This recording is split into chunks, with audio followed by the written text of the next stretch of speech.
Hello guys, welcome back to my Hanada vlog. So ಇವತ್ತಿನ vlog ಬಂದ್ಬಿಟ್ಟು ಯಾಕೆ skin care ನಮಗೆ ತುಂಬಾ ಇಂಪಾರ್ಟೆಂಟ್ ಅನ್ನೋದಷ್ಟೇ. ಸೊ ಏನಕ್ಕೆ ಇಂಪಾರ್ಟೆಂಟ್ ನಮ್ಮ ಸ್ಕಿನ್ ಕೇರ್ ಅನ್ನೋದಕ್ಕೆ ವಿತ್ ಎಕ್ಸಾಂಪಲ್ ಕೊಟ್ಟು ನಾನು ತೋರಿಸ್ತೀನಿ ನಿಮಗೆ. ಎಕ್ಸಾಂಪಲ್ ವಿತ್ ಪ್ರೂಫ್ ಕೂಡ ಕೊಡ್ತೀನಿ.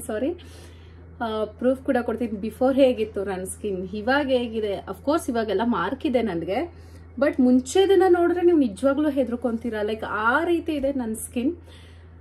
ವಿತ್ ಪ್ರೂಫ್ ಸಮೇತ ತೋರಿಸ್ತೀನಿ. ಮತ್ತೆ ನಾನು ಏನೇನು ಟ್ರೈ ಮಾಡಿದೆ, ಈ ತರ ಸ್ಕಿನ್ ಬರೋದಕ್ಕೆ ಏನೇನು ಮಾಡಿದೆ, ಎಷ್ಟು ಖರ್ಚು ಮಾಡಿದ್ದೀನಿ, ಎಲ್ಲನೂ ಈ ವಿಡಿಯೋದಲ್ಲಿ ಹೇಳ್ತೀನಿ. ಓಕೆನಾ? ಸ್ಟಾರ್ಟ್ ಮಾಡೋಣ. ಯಾ, ಲೆಟ್ಸ್ ಗೆಟ್ ಸ್ಟಾರ್ಟೆಡ್.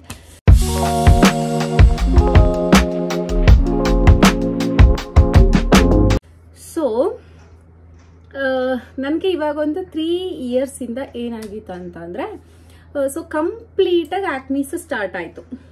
ಲೈಕ್ ಯಾವ ರೀತಿ ಅಂತಂದ್ರೆ, ಯಾವ ರೀತಿ ಸ್ಟಾರ್ಟ್ ಆಯ್ತು ಅಂತಂದ್ರೆ, ಸಡನ್ ಆಗಿ ಒಂದು ಪಿಂಪಲ್ ಸ್ಟಾರ್ಟ್ ಆಯ್ತು. ಜಸ್ಟ್ ಒಂದೇ ಪಿಂಪಲ್ ಓಕೆನಾ, ಸಡನ್ ಆಗಿ ಒಂದು ಸ್ಟಾರ್ಟ್ ಆಯ್ತು. ಅದಾದ್ಮೇಲೆ ಕಂಪ್ಲೀಟ್ ಆಗಿ ಒಂದು ಸ್ಪೇಸ್ ಕೂಡ ಬಿಡದಿರ ನೆಕ್ಕಿಲ್ಲ, ಫುಲ್ ಕಂಪ್ಲೀಟ್ ಫೇಸ್ ನಲ್ಲಿ ಕಂಪ್ಲೀಟ್ ಆಗಿ ಪಿಂಪಲ್ಸ್ ಆಗೋಯ್ತು. ಎಲ್ಲ ಇಷ್ಟಿಷ್ಟು ದಪ್ಪ ಆಗೋಯ್ತು. ಸೊ ನಾನು ಅದ್ರದ್ದು ಫೋಟೋನ ಹಾಕಿರ್ತೀನಿ, ಇಲ್ಲಿ ನೋಡಿ ಆಯ್ತಾ. ಸೊ ನನಗೆ ಓಕೆ ಏನೋ 1-2 ಆಗ್ತಿದೆ ಅನ್ಕೊಂಡು ನಾನು ಸುಮ್ಮನಾದೆ. ಜಾಸ್ತಿ ಆಗಿದ ತಕ್ಷಣ ಫುಲ್ ಭಯ ಆಯ್ತು. ಎಲ್ಲೂ ಈಚೆ ಹೋಗಕ್ಕಾಗ್ತಿಲ್ಲ, ಹೆಂಗ್ ಹೋಗೋದು ಅಷ್ಟು ಪಿಂಪಲ್ಸ್ ಇಟ್ಕೊಂಡು ಅಲ್ಲ. ಸೊ ಆ ರೀತಿ ಆದಾಗ ನಾನು ಎಲ್ಲಾ ಕಡೆ ಹಾಸ್ಪಿಟಲ್ಸ್ನಲ್ಲೂ ತೋರಿಸ್ದೆ. ಫಾರ್ ಎಕ್ಸಾಂಪಲ್ ಕಿಮ್ಸ್ ನಲ್ಲಿ ತೋರಿಸ್ದೆ, ಏನೋ ಕೇರ್ ಮಾರ್ಕೆಟ್ ನಲ್ಲಿ ಇದೆಯಲ್ಲ ಕಿಮ್ಸ್ ಹಾಸ್ಪಿಟಲ್, ಅಲ್ಲಿ ತೋರಿಸ್ದೆ. ಮಂಡ್ಯದಲ್ಲಿ ಶಂಕರೇಗೌಡ ಡಾಕ್ಟರ್ ಇದ್ರಲ್ಲ, ಫೈರ್ಪಿಸ್ಟ್ ಡಾಕ್ಟರ್, ಅವ್ರ ಹತ್ರ ತೋರಿಸ್ದೆ. ರಾಮನಗರ, ಚನ್ನಪಟ್ಟಣ ಎಲ್ಲಾ ಕಡೆನೂ ತೋರಿಸ್ದೆ. ಆಲ್ಮೋಸ್ಟ್ ಎಲ್ಲಾ ಹಾಸ್ಪಿಟಲ್ಸ್ ಸುತ್ತಿದೆ ಆಲ್ಮೋಸ್ಟ್. ಮತ್ತೆ ಇಲ್ಲಿ ದೀಪಾಂಜಲಿ ನಗರ್ನಲ್ಲೂ ಒಂದಿದೆ, ಸೊ ಅಲ್ಲೂ ತೋರಿಸ್ದೆ. ಎಲ್ಲೂ ಕಮ್ಮಿ ಆಗ್ಲಿಲ್ಲ. ನನಗೆ ಕಮ್ಮಿ ಆಗಿಲ್ಲ ಅಂತಂದ್ರೆ ಹೋಗ್ತಾ ಇಲ್ಲ, ಏನ್ ಮಾಡಿದ್ರು ಹೋಗ್ತಾ ಇಲ್ಲ. ಬರೀ ಟ್ಯಾಬ್ಲೆಟ್ಸು, ಕ್ರೀಮ್ಸು, ಅದು ಇದು ಕೊಡ್ತಾನೆ ಇರ್ತಾರೆ. ಮತ್ತೆ ನಾನು ಇನ್ನೊಂದು ತಪ್ಪೇನ್ ಮಾಡಿದೆ ಅಂದ್ರೆ, ಒಂದು ಡಾಕ್ಟರ್ ಹತ್ರ ತೋರಿಸಿದ್ಮೇಲೆ 3 months ವೇಟ್ ಮಾಡ್ತಿದ್ದೆ, ವರ್ಕ್ ಆಗ್ಲಿಲ್ವಾ, ಓಕೆ ಬೇರೆ ಡಾಕ್ಟರ್. ಲೈಕ್ ನಾನು ಆ ರೀತಿ ಮಾಡಿದೆ. ಅದು ಕೂಡ ತಪ್ಪು. ಕಾನ್ಸ್ಟೆಂಟ್ ಆಗಿ ಒಂದು ಡಾಕ್ಟರ್ ಹತ್ರ ತೋರಿಸ್ಬೇಕಾಗಿತ್ತು ನಾನು. ಗೊತ್ತಿಲ್ಲ, ಅದು ವರ್ಕ್ ಆಗ್ಲಿಲ್ಲ ಅಂತ ನನಗನ್ನಿಸ್ತೋ ಇಲ್ಲ ನಾನೇ ಮಿಸ್ಟೇಕ್ ಮಾಡ್ಕೊಂಡು, ನನಗೆ ನಿಜವಾಗ್ಲೂ ಗೊತ್ತಿಲ್ಲ. ಲಾಸ್ಟ್ ಅಲ್ಲಿ ಫೈನಲ್ ಆಗಿ ನಾನು ಕ್ಯೂಟೀಸ್ ಹಾಸ್ಪಿಟಲ್ ಇದೆಲ್ಲ, ಕ್ಯೂಟೀಸ್ ನಲ್ಲಿ ಅಪಾಯಿಂಟ್ಮೆಂಟ್ ತಗೊಂಡು ತೋರಿಸ್ದೆ. ಅಲ್ಲಿ ನೀವು ನಂಬಲ್ಲ, ನಿಜವಾಗ್ಲೂ ನಾನು ಆಲ್ಮೋಸ್ಟ್ 1-2 ಮೇಲ್ಗಡೆ ಖರ್ಚು ಮಾಡಿದ್ದೀನಿ ಆ ಹಾಸ್ಪಿಟಲ್ಗೆ.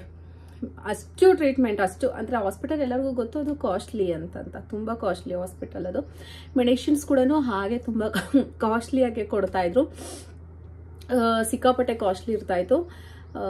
ಮೇಂಟೈನ್ ಮಾಡಕ್ ಕಷ್ಟ ಆಗ್ತಿತ್ತು. ಒಂದ್ಸರಿ ಹೋಗ್ತು ಅಂತಂದ್ರೆ ಕಮ್ಮಿ 10,000, ಅಟ್ಲೀಸ್ಟ್ 15,000-20,000 ಬೇಕೇ ಬೇಕಾಗಿತ್ತು. ಮತ್ತೆ ನನಗೆ ಟ್ರೀಟ್ಮೆಂಟ್ ಎಲ್ಲಾನು ಮಾಡ್ತಾ ಇದ್ರು. ಪಿಂಪಲ್ಸ್ನೆಲ್ಲಾನು ರಿಮೂವ್ ಮಾಡಿ, ಅಂದ್ರೆ ಒಂದ್ ಸ್ವಲ್ಪ ದಪ್ಪ ಆಗ್ಬಿಟ್ಟಿತ್ತು. ಮತ್ತೆ ಇನ್ನೊಂದ್ಸರಿ ಫೋಟೋ ಹಾಕ್ತೀನಿ ನೋಡಿ ಆಯ್ತಾ. ಅದನ್ನೆಲ್ಲ ನೀಟಾಗಿ ರಿಮೂವ್ ಮಾಡಿ ಮಾಡಿ ಮಾಡಿ ಮಾಡಿ ಒಂದಷ್ಟು ಸರಿ, ವಾರಕ್ಕೊಂದೊಂದ್ಸರಿ ತೆಗಿಸ್ತಾನೆ ಇದೆ. ಆಲ್ಮೋಸ್ಟ್ ಅದೇನೆ ಒಂದು 1 month 2 months 7 to 8 sessions ಏನೋ ಆಯ್ತು. ಅದಾದ್ಮೇಲೆ ಮತ್ತೆ ಅವರು ಟ್ಯಾಬ್ಲೆಟ್ಸ್ನೆಲ್ಲಾನು ಕೊಡ್ತಾ ಇದ್ರು. ಓಕೆನಾ, ಟ್ಯಾಬ್ಲೆಟ್ಸು ಮತ್ತೆ ಕಂಪ್ಲೀಟ್ ಆಗಿ ಸೆರಮ್ಸು, ಸನ್ಸ್ಕ್ರೀನು, ಮಾಯಿಶ್ಚರೈಸರು ಎಲ್ಲಾನು ಕೊಡ್ತಾ ಇದ್ರು. ಮತ್ತೆ ಹೇರ್ ಇಂದ ಏನಾದ್ರೂ ಸ್ಕಿನ್ಗೆ ಇದಾಗ್ತಾ ಇದೆಯಾ ಅನ್ಬಿಟ್ಟು ಡ್ಯಾಂಡ್ರಫ್ಗೂ ಕೂಡ ಏನೋ ಶಾಂಪೂಸ್ ಎಲ್ಲಾನು ಕೊಡ್ತಿದ್ರು. ಓಕೆ, ಏನು ಮಾಡೋಕ್ಕಾಗಲ್ಲ. ಈ ದೊಡ್ಡ ಹಾಸ್ಪಿಟಲ್ ಈಗ ಮೇ ಬಿ ವರ್ಕ್ ಆಗುತ್ತೆ, ನಾನು ಚೇಂಜ್ ಮಾಡೋದು ಯಾವುದೇ ಕಾರಣಕ್ಕೂ ಬೇಡ ಅಂತ ಆಲ್ಮೋಸ್ಟ್ 1 year ಹಾಸ್ಪಿಟಲ್ಗೆ ದುಡ್ಡು ಖರ್ಚು ಮಾಡಿದೆ. 1 year ವರೆಗೂ ಅದೇ ಹಾಸ್ಪಿಟಲ್ ತೋರಿಸ್ದೆ. ಅಫ್ಕೋರ್ಸ್ ಅದಾದ್ಮೇಲೆ ಅಲ್ಲಿ ಕಮ್ಮಿ ಆಯ್ತು. ಬಟ್ ಟ್ಯಾಬ್ಲೆಟ್ಸ್ ಯಾಕೆ ಕೊಡ್ತಾ ಇದ್ರು, ನನಗೆ ಟ್ಯಾಬ್ಲೆಟ್ಸ್ ಆಗ್ತಾ ಇರ್ಲಿಲ್ಲ. ಸೊ ಲಾಸ್ಟ್ ಅಲ್ಲಿ ಓಕೆ ಟ್ಯಾಬ್ಲೆಟ್ಸ್ ಹೆವಿ ಆಗ್ತಾ ಇದೆ ಅಂತ ಹೇಳಿ ನಾನೇನ್ ಮಾಡಿದೆ, ಬಿಟ್ಟೆ. ಓಕೆ, ಯಾವುದು ತೋರ್ಸೋದ್ ಬೇಡ ಅಂತ. ಅವ್ರು ಲಾಸ್ಟ್ ಅಲ್ಲಿ ಕೊಟ್ಟಿದ್ದ ಸನ್ಸ್ಕ್ರೀನ್, ಮಾಯಿಶ್ಚರೈಸರ್, ಸೆರಮ್ಸ್ ಅದನ್ನ ಕಂಟಿನ್ಯೂ ಮಾಡಿದೆ ನಾನು. ಓಕೆನಾ, ಏನೋ ಕ್ಲೆನ್ಸರ್ ಎಲ್ಲಾನು ಕಂಪ್ಲೀಟ್ ಆಗಿ ಎಲ್ಲಾನು ಕಂಟಿನ್ಯೂಷನ್ ತಗೊಂಡು ಹೋದೆ, ಕಂಟಿನ್ಯೂ ಮಾಡಿದೆ. ಹಾಸ್ಪಿಟಲ್ ಮಾತ್ರ ಬಿಟ್ಟೆ.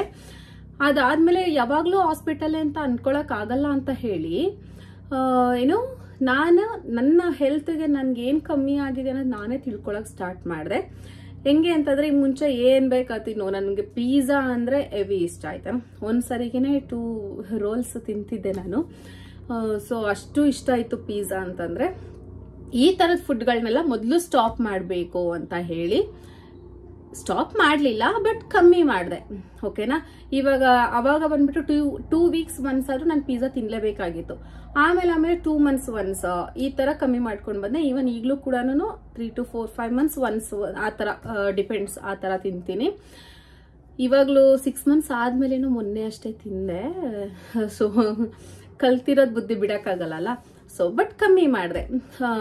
ಆ ಥರ ಫುಡ್ಸ್ ಏನೇ ನಾನು ಈಚೆ ತಿಂತಾ ಇದೆ, ಈ ಆಯಿಲಿ ಐಟಮ್ಸ್ ಎಲ್ಲ ನಾನು ತಿಂತೀನಿ. ಇವಾಗೂ ಕೂಡ ಬಿಟ್ಟಿಲ್ಲ ನಾನು ಯಾವುದೇ ಕಾರಣಕ್ಕೂ, ಬಟ್ ಕಮ್ಮಿ ಮಾಡಿದೆ.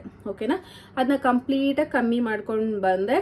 ಆಮೇಲೆ ಹಾಗೆ ಓಕೆ ನನ್ನ ಸ್ಕಿನ್ ಸೆಟ್ ಆಗ್ತಾ ಇದೆ ಅಂತ ಹೇಳಿ ಬಂದೆ. ಆಮೇಲೆ ಮತ್ತೆ ಸಡನ್ ಆಗಿ ಏನು ಮತ್ತೆ ಪಿಂಪಲ್ಸ್ ಎಲ್ಲ ಬರಲಿಲ್ಲ, ಬಟ್ ಹಿಂಗೆ ನಾರ್ಮಲ್ ಆಗಿ ಮಂತ್ಲಿ ಒನ್ಸ್ ಬರುತ್ತಲ್ಲ ಯೂಶಲಿ ಗರ್ಲ್ಸ್ಗೆ, ಆ ರೀತಿ ಪಿಂಪಲ್ಸ್ ಬರುತ್ತೆ. ಮತ್ತೆ ಡಿಪೆಂಡ್ಸ್, ಒಂದೊಂದ್ಸರಿ ಒಂದೊಂದ್ ತರ ಬರುತ್ತೆ, ಒಂದೊಂದು ಆಕ್ಟಿವ್ ಪಿಂಪಲ್ಸ್ ಬರುತ್ತೆ, ಬಟ್ ಹೋಗ್ಬಿಡತ್ತೆ. ಮಾರ್ಕ್ಸ್ ಮಾತ್ರ ಈ ರೀತಿ ಉಳ್ಕೊಳ್ಳುತ್ತೆ ನನಗೆ. ಓಕೆನಾ. ಆ ಮಾರ್ಕ್ಸ್ಗಳಿಗೆಲ್ಲ ಇವಾಗ ಮತ್ತೆ ನಿಮ್ಗೆ ಆಲ್ರೆಡಿ ವಿಡಿಯೋ ಹಾಕಿದ್ದೀನಿ ನನ್ನ ಸ್ಕಿನ್ ಕೇರ್ ರೂಟೀನ್ ಏನಿದೆ ಇವಾಗ ಅಂತಂತ. ಎಲ್ಲಾ ತರ ಸೆರಾಮ್ಸ್, ಸನ್ಸ್ಕ್ರೀನ್, ಮಾಯಿಶ್ಚರೈಸರ್, ಕ್ಲೆನ್ಸರ್ ಎಲ್ಲಾನು ಚೇಂಜ್ ಮಾಡಿದೆ ಇವಾಗ 1 year ಇಂದ. ನನಗೆ ಪರ್ಫೆಕ್ಟ್ ಆಗಿ ಅಡ್ಜಸ್ಟ್ ಆಗಿದೆ ಇವಾಗ. ಓಕೆನಾ. ಆ ಸ್ಕಿನ್ ಕೇರ್ ಎಲ್ಲ ನನಗೆ ಪ್ರಾಡಕ್ಟ್ಸ್ ಎಲ್ಲ ನನಗೆ ಸೆಟ್ ಆಗಿದೆ. ಸೊ ಅದನ್ನೇ ಮೇಂಟೈನ್ ಮಾಡ್ಕೊಂಡು ಹೋಗ್ತಾ ಇದ್ದೀನಿ. ಅದನ್ನು ಬೇಕಾದ್ರೆ ಆ ವಿಡಿಯೋ ಮಾಡಿದ್ದೀನಿ ಆಲ್ರೆಡಿ ನಾನು. ಇವಾಗ ಮತ್ತೆ ಹೊಸದಾಗಿ ಏನು ಡಿಕನ್ಸ್ಟ್ರಕ್ಟ್ ಅವ್ರದ್ದು ಟ್ರೈ ಮಾಡ್ತಾ ಇದ್ದೀನಿ. ನಿಜವಾಗ್ಲೂ ಅದು ಕೂಡ ತುಂಬಾ ಒಳ್ಳೆ ರಿಸಲ್ಟ್ ಕೊಡ್ತಾ ಇದೆ, ನೀವೇ ನೋಡ್ತಾ ಇದ್ದೀರಾ. ಅದನ್ನು ಕೂಡ ಕಂಪ್ಯಾರಿಸನ್ ಮಾಡಿ ನೀವು ಪ್ರೀವಿಯಸ್ ವಿಡಿಯೋ ನಾನು ಮುಂಚೆ ಯೂಸ್ ಮಾಡ್ತಾ ಇದ್ದ ಪ್ರಾಡಕ್ಟ್ಸ್ನ ಇಲ್ಲಿ ಹಾಕ್ತೀನಿ ಮೇಲೆ. ಓಕೆನಾ. ಸೊ ಅದನ್ನು ಕೂಡ ಚೆಕ್ ಮಾಡಿ. ಇವಾಗ ಈ ರೀತಿ ಇದೆ ನನ್ನ ಸ್ಕಿನ್ ನೋಡಿ, ಈ ರೀತಿ ಇದೆ. ಒಂದು ಸ್ವಲ್ಪ ಟ್ಯಾನ್ ಇದೆ ಮಾಮೂಲಿ, ನಾನು ಸುತ್ತದ ಸ್ವಲ್ಪ ಜಾಸ್ತಿ ಇಲ್ಲಿ ಎಲ್ಲ. ಬಟ್ ಓಕೆ, ಮಾರ್ಕ್ಸ್ ಬಿಟ್ಟು ಇವಾಗೆಲ್ಲ ಓಕೆ, ನನ್ನ ಸ್ಕಿನ್ ಚೆನ್ನಾಗಿದೆ ಅಂತ ನನಗೆ ನಿಜವಾಗ್ಲೂ ಅನ್ಸುತ್ತೆ. ಬಟ್ ಹೌದು, ಇನ್ನು ಕ್ಲಿಯರ್ ಸ್ಕಿನ್ ಬೇಕಲ್ಲ. ಸೊ ಅದಕ್ಕೆ ನಾನು ಎಫರ್ಟ್ಸ್ ಆಗ್ತಾ ಇದ್ದೀನಿ, ಸ್ಕಿನ್ ಕೇರ್ನ ಕಂಟಿನ್ಯೂ ಮಾಡ್ತಾ ಇದ್ದೀನಿ. ಒಂದ್ಸರಿ ಚಿಟಿಕೆ ಹೊಡೆಯೋಷ್ಟು ಎಲ್ಲ ಆಗೋಗ್ಬೇಕು ಅಂದರೆ ಆಗಲ್ವಲ್ಲ. ಸೊ ವೇಟ್ ಮಾಡಿ ಏನು ಪ್ರಾಪರ್ ವೇನಲ್ಲಿ ನಾವು ಹೆಲ್ತ್ನು ಅಂದರೆ ತಿನ್ನೋ ಫುಡ್ನು ಕೂಡ ಮೇಂಟೈನ್ ಮಾಡಿಕೊಂಡು ಸ್ಕಿನ್ ಕೇರ್ನು ಮೇಂಟೈನ್ ಮಾಡಿಕೊಂಡು ಹೋದ್ರೆ ನಿಜವಾಗ್ಲೂ ರಿಸಲ್ಟ್ ಸಿಗುತ್ತೆ ಅನ್ನೋ ನಂಬಿಕೆಯಲ್ಲಿ ನಾನಿದ್ದೀನಿ. ಸೊ ಅದೇ ರೀತಿ ಟ್ರೈ ಕೂಡ ಮಾಡ್ತಾ ಇದ್ದೀನಿ. ಇದಿಷ್ಟು ನಾನು ಮಾಡಿರೋ ಮಿಸ್ಟೇಕ್ಸ್. ಏನು ಅದಕ್ಕೆ ಹೇಳೋದು, ಈ ಸ್ಕಿನ್ ಕೇರ್ ಅನ್ನೋದು ತುಂಬಾನೇ ಇಂಪಾರ್ಟೆಂಟ್ ನಿಜವಾಗ್ಲೂ. ನಾನು ಏನೋ ಕೇರ್ ಮಾಡಿದೀರಾ ಬರೀ ಹಾಸ್ಪಿಟಲ್ದೇ ಅನ್ಕೊಂಡೆ ಕೂತಿದ್ರೆ ಎಷ್ಟು ಅಂತ ಮೆಡಿಸಿನ್ ತಗೊಳ್ಳೋದಕ್ಕಾಗುತ್ತೆ, ಎಷ್ಟು ಅಂತ ಟ್ಯಾಬ್ಲೆಟ್ ಎವ್ರಿ ಡೇ ಟ್ಯಾಬ್ಲೆಟ್ ತಗೊಳ್ಳಿ ಅಂತ ಹೇಳ್ತಾರೆ. ಹಾರ್ಮೋನ್ ಇಂಬ್ಯಾಲೆನ್ಸು ಏನೇನೋ ಹೇಳ್ತಾರೆ. ಓಕೆ, ಅದೆಲ್ಲ ವರ್ಕ್ ಆಗಲ್ಲ ಅಂತ ಹೇಳಿ ನಾವೇ ಸ್ಟೆಪ್ ತಗೊಂಡು ಏನು ನಮ್ಗೆ ಏನ್ ಬೇಕು ಏನ್ ಬೇಡ, ನಮ್ಗೆ ಯಾವ್ದು ಒಳ್ಳೇದು ಯಾವ್ದು ಒಳ್ಳೇದಲ್ಲ ಅನ್ನೋದೆಲ್ಲ ನಾವೇ ಕಂಡಿಡ್ಕೊಂಡು ನಾವೇ ಮಾಡ್ಕೊಂಡ್ರೆ ಮಾತ್ರ ರಿಸಲ್ಟ್ ಸಿಗೋದು. ಓಕೆನಾ. ಎಲ್ಲದಕ್ಕೂ ಚಿಕ್ಕದಕ್ಕೂ ಹಾಸ್ಪಿಟಲ್ ಕೆಲವರು ಹೋಗ್ತಾರೆ, ಬಟ್ ನಾವು ಅದು ತಪ್ಪು ಅಂತ ಹೇಳಲ್ಲ, ಹೋಗ್ಬೇಕು ಹೌದು. ಬಟ್ ತುಂಬಾ ಮೆಡಿಸಿನ್ಗೆ ಅಡಿಕ್ಟ್ ಆಗೋದು ಬೇಡ ಅಂತ ನಾನು ಅನ್ಕೊಂತೀನಿ. ಇವನ್ ನಾನಾಗಿದ್ದೆ 1 year ಟ್ಯಾಬ್ಲೆಟ್ ತಗೊಂಡಿರೋದು ಆಯ್ತಾ, ಅದು ಅವರು ಕೊಡ್ತಾ ಇದ್ದಿದ್ದು ಟ್ಯಾಬ್ಲೆಟ್ಸ್ನೆಲ್ಲಾನು. ಆಮೇಲೆ ಓಕೆ ಬೇಡ ಅಂತ ಹೇಳಿ ನಾನೇ ಎಲ್ಲಾನು ಮಾಡ್ಕೊಂಡಿದ್ದಕ್ಕೆ ಇವಾಗ ಈ ರೇಂಜಿಗಿದೆ ನನ್ನ ಸ್ಕಿನ್. ಸೊ ಈ ರೀತಿ ಮಾಡ್ಕೊಳ್ಳೇಬೇಕು ಎಲ್ಲರೂ. ಒಳ್ಳೇದನ್ನೇ ತಿನ್ನಿ. ತರಕಾರಿಗಳು ನಾನು ತಿನ್ನಲ್ಲ ಏನು ಅನ್ಕೊಂಬೇಡಿ, ಬಟ್ ಅಫ್ಕೋರ್ಸ್ ತಿಂತೀನಿ, ಬಟ್ ಜಾಸ್ತಿ ತಿನ್ನಲ್ಲ. ಓಕೆನಾ. ಕಾಳುಗಳು, ತರಕಾರಿಗಳು, ಮತ್ತೆ ಬೀಟ್ರೂಟು, ಆ್ಯಪಲ್ಸು, ಕ್ಯಾರೆಟು ಇದನ್ನೆಲ್ಲ ಒಂದು ಸ್ವಲ್ಪ ಜಾಸ್ತಿ ತಿಂತೀನಿ ನಾನು. ABC ಜ್ಯೂಸ್ ಕುಡಿತೇನೆ ಎವ್ರಿಡೇ ಮಾರ್ನಿಂಗ್. ಈ ನಡುವೆ ಇವಾಗ ಒಂದು 2 months ಇಂದ ಸ್ಟಾರ್ಟ್ ಮಾಡಿರೋದು ನಾನು, ಅದು ಕೂಡ. ಸೊ ಈ ಥರದ್ನೆಲ್ಲಾನು ನಮ್ಮ ಸ್ಕಿನ್ಗೆ, ನಮ್ಮ ಹೆಲ್ತ್ಗೆ ಎಲ್ಲಾನು ಯೂಸ್ ಆಗುವಂಥದ್ದನ್ನ ತಗೊಳ್ತಾ ಹೋಗಿ. ಸೊ ಇಷ್ಟ ಆಯ್ತು ಅಂತ ಅನ್ಕೊಂತೀನಿ ವಿಡಿಯೋ. ನನಗೆ ಗೊತ್ತಿಲ್ಲ ಎಷ್ಟು ಜನ ಬೈಕೋತಾ ಇದ್ದೀರಾ ಏನು ಅಂತಂತ. ಹೊಸಬ್ಳು ಬೇರೆ ಯೂಟ್ಯೂಬ್ಗೆ ಹೆಂಗ್ ಮಾಡೋದೇನು ಅಂತ ಇನ್ನೂ ಕೂಡ ಕಲಿಯೋದು ತುಂಬಾ ಇದೆ. ನಾನು ಇನ್ನೂ ಕೂಡ ನಿಜವಾಗ್ಲೂ ತುಂಬಾ ಇದೆ ಕಲಿಯೋದು, ಕಲ್ತ್ಕೊಂತಾ ಇದ್ದೀನಿ. ಸ್ವಲ್ಪ ಸ್ವಲ್ಪನೇ ಒಂದೊಂದೇ ಸ್ಟೆಪ್ ಮೇಲೆ ಹತ್ಕೊಂಡು ಹೋಗ್ತಾ ಇದ್ದೀನಿ. ಸೊ ಪ್ರೀವಿಯಸ್ ನನ್ನ ಸ್ಕಿನ್ ಹೇಗಿತ್ತು ಅನ್ನೋದನ್ನ ಎಲ್ಲನೂ ಇಲ್ಲಿ ಎಲ್ಲ ಕಡೆ ಫೋಟೋ ಹಾಕ್ತೀನಿ. ಇದೇ ಸ್ನ್ಯಾಪಲ್ಲಿ ಸೇವ್ ಮಾಡಿ ಇಟ್ಟಿದ್ದೀನಿ, ಎಲ್ಲ ಫೋಟೋಸ್ನು ಹಾಕ್ತೀನಿ, ಚೆಕ್ ಮಾಡಿ. ಓಕೆನಾ. So that's it. ಇಷ್ಟ ಆಗಿದ್ರೆ ಲೈಕ್ ಮಾಡಿ, ಸಬ್ಸ್ಕ್ರೈಬ್ ಆಗಿ. ಹೊಸಬ್ರು ವಿಡಿಯೋನ ಸ್ಕಿಪ್ ಮಾಡ್ತೀರಾ ನೋಡಿ ಆಯ್ತಾ. ಓಕೆ, ಟಾಟಾ, ಬಾಯ್ ಬಾಯ್.